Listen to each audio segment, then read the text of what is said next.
Another key factor for traveling to Mars is you need orbital refilling, so that you get the ship to orbit, and then you send up tankers to refill the ship in orbit, just like is done by the Air Force with aerial refueling. Those are the things that are necessary, and it's never been achieved before. There have been many attempts to achieve it, and they've all been basically, they all failed, and they usually they'd cancel the program partway through once they thought it was no longer possible. So it's just a very difficult engineering challenge. I think I have to be careful of what I say here. I have enough enemies. I would like to have a smaller number of companies that want me to die. That would be great. So, but like I said, you know, a big part of this is like, what's the goal? You know, in the case of Starship, the goal is to lower the cost of access to orbit and ultimately to Mars and the Moon and elsewhere, to the point where humanity can actually afford to become a multi-planet species, to the point where we can afford to have a permanent base on the Moon and ultimately far exceed the high watermark of Apollo, which was incredible and I think inspiring to all of humanity, everyone. If you were to ask people, I think almost in any country, not Americans, anyone, what was humanity's greatest achievement in the 20th century? Maybe ever. Space. Go to the Moon. And that's why they say moonshot as a metaphor. Because that was incredible. It's still amazing that was achieved. In fact, a lot of people ask me, was it real? And I'm like, yeah, it was real. I mean, that was just an incredible achievement, and I think it's just one of those things that, you know, going to the Moon makes you proud to be a member of humanity. You know, it's like for all mankind. You know, that it was for all mankind. I think like there's two main motivations, I think, for becoming a multi-planet species and a spacefaring civilization, and then ultimately going beyond that to go to other star systems and explore the galaxy. And I think we may find that there's many one-planet civilizations that died out millions of years ago and never made it to the second planet. You know, if I keep increasing that enemies list, it might not be much longer. I mean, it would be deeply ironic if it's someone angry on Twitter that takes me out. So anyway, I think there's two reasons for life to become multiplanetary, life as we know it to become multiplanetary. I think one is the defensive reason, where I think we want the light of consciousness to not be extinguished if something were to happen to Earth. And you know, in the case of the dinosaurs, they only had to worry about, like, you know, meteors and supervolcanoes and other things. But for us humans, we actually have the power to destroy ourselves with nuclear weapons, or some sort of, you know, crazy bioterrorism thing. So, you know, so there's some danger that is not zero that could cause the end of life on Earth as we know it.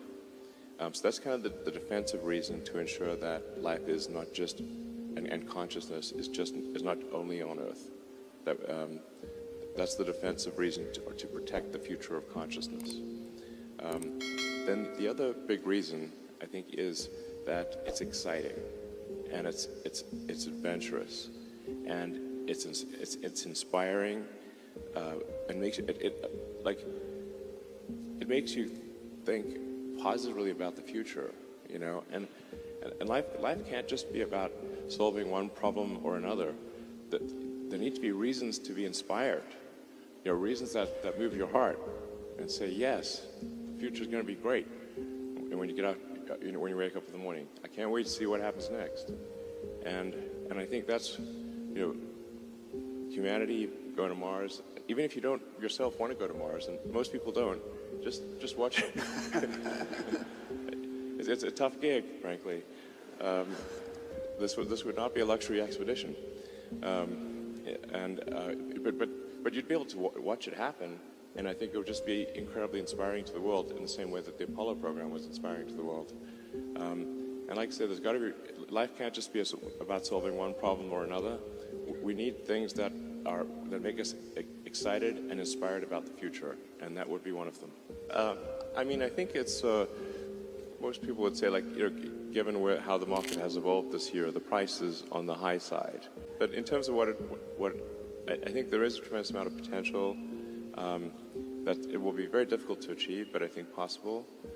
And I think ultimately it could be one of the most valuable companies in the world. Content moderation policies have not changed at Twitter, and it is not okay to engage in hateful conduct on Twitter. So we have had, like, actually oddly, like, targeted attacks where temporarily people have been able to put some hate speech on Twitter, but then it's been taken down immediately. So now, part of what I'm trying to achieve with this sort of enabling everyone to be payment verified with Twitter Blue is to try to get as many people payment verified as possible. It's only $8 a month, although for some people that were complaining about that, and these are people who pay more than that for their latte. I'm going to be one of your Twitter Blue customers. Thank you.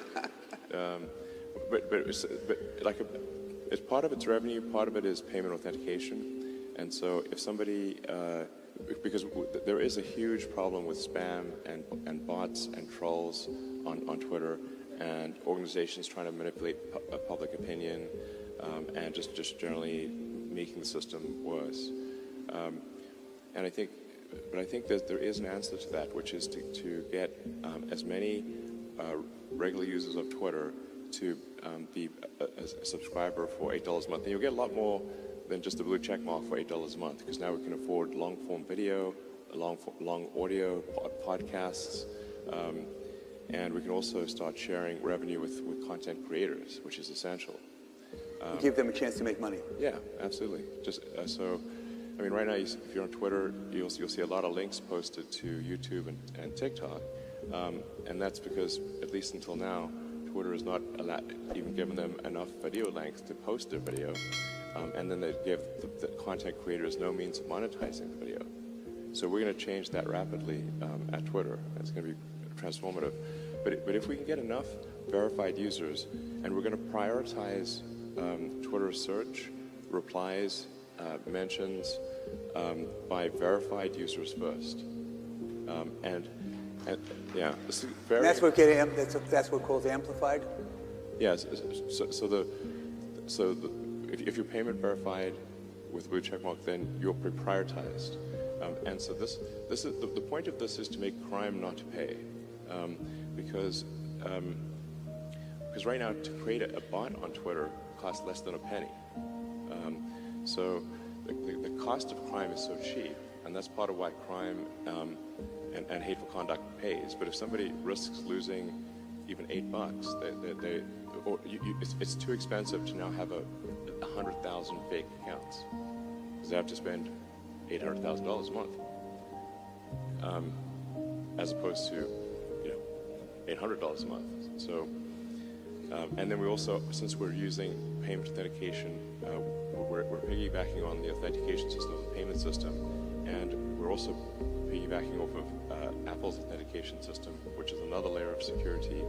So the net effect will be, over time, that the verified users will pretty much always be at the top of comments and search, and you won't really see. You'll have to scroll far to see the unverified users, which will be the bots and trolls and whatnot.